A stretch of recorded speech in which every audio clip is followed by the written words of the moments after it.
Alrighty, plenty of other stuff going on this bike right now, but something important we need to talk about is the Fisch Moto Estart from Hawaii.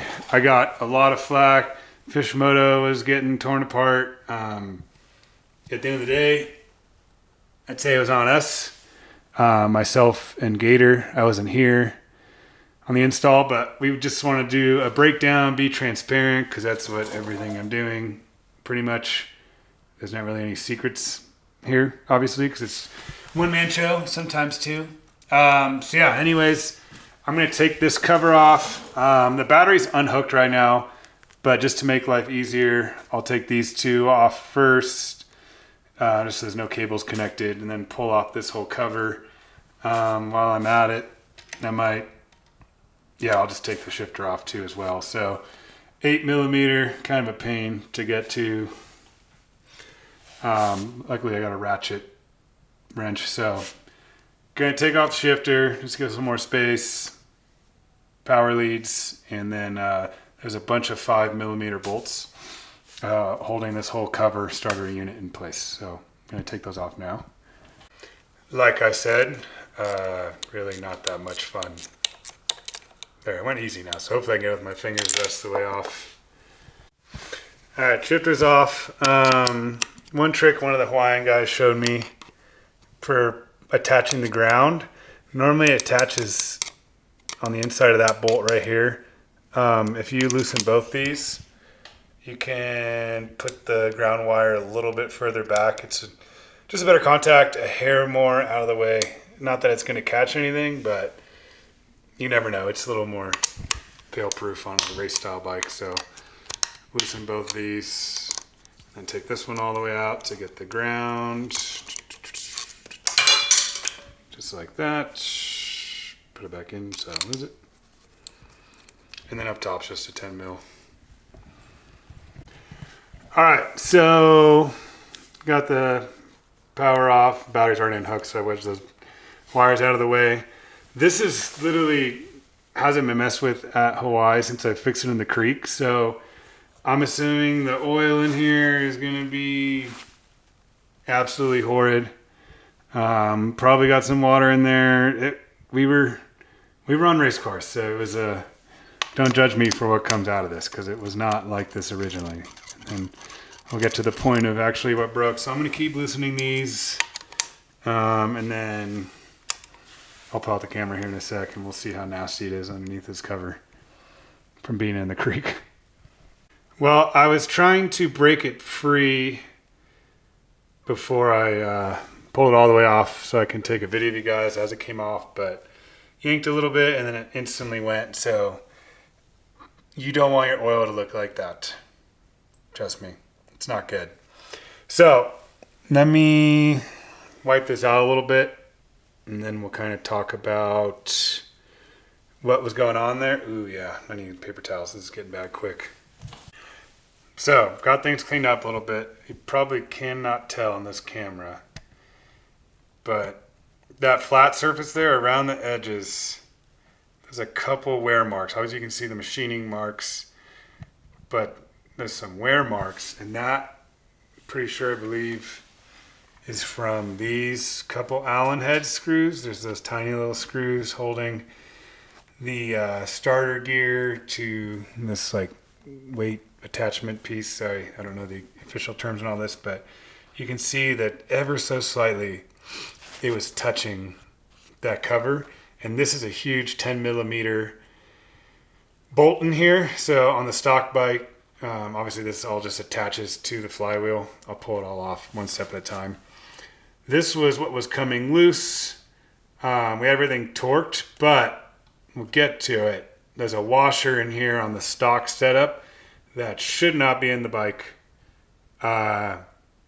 Gator took the blame for this one, and you learn by mistakes. So the washer should have been taken out. It's not in the bike right now.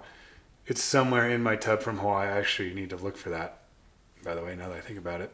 So anyways, yeah, washer was in. We had everything torqued. We had a piston stop in here to torque everything. But yeah, just came loose, and something to do with the washer being in there that shouldn't have been there. So it was causing some issues with starting, I believe, because it was touching this whole cover, which was probably grounding things out, I'm guessing, with the stator. Spark was kind of intermittent. And, you know, the moment this thing comes loose at all, like right now, there's little to no play at all. There shouldn't be any play in here. It wiggles just a hair, but you have bearings in here, so this thing rotates, right? So free rotates, but when it runs, see, it's turning over the engine now when I turn it this way. So, you know, the fact that it's attached to the crank, any sort of unbalancedness, good chance it's going to wobble and cause the flywheel key to shear. So the way I finished the race was I hooked it all back up. I needed it together, essentially. And I didn't want to risk anything coming loose or any sort of additional torque trying to start the bike. So I just unhooked the battery and kicked the rest of the race. So that's how I got out. But I'm going to grab an impact right now to this 10 mil, and then I'll kind of show you what it looks like when it's loose. So right now, no wiggling at all. And I'm going to turn it over a little bit. Okay, got the 10 mil. Had to dig deep for my special oversized kit of stuff. Ryobi, 1/2 inch. Oh, I really tightened that thing down last time, huh? There she goes. Okay. So I went a little too far. Let's see if I can go back in here. Okay. So that nut would come back off, right? And then now I have free play and wiggle on that whole gear assembly thing that attaches to the flywheel. So this thing's rotating like crazy in here when the bike's running, and obviously it would start slowly coming loose, and then the moment that thing would come even more loose, oh well, it fell off in that case. But yeah, looser it gets, the more it wobbles. So okay, there's the flywheel. Here's the whole starter gear assembly. I don't know what you want to call this thing. Now that I'm looking in here too, the threads are not good at the end. So that's how I know this thing was actually relatively loose and still running in here, because it was at the end of the threads and it's ugly. So that's not a good sign. These pins, these are like kind of keys that lock into these two keyholes. So hit the starter, engages the starter motor, catches this gear, boom, rotates the, you know, I don't know, layman's terms.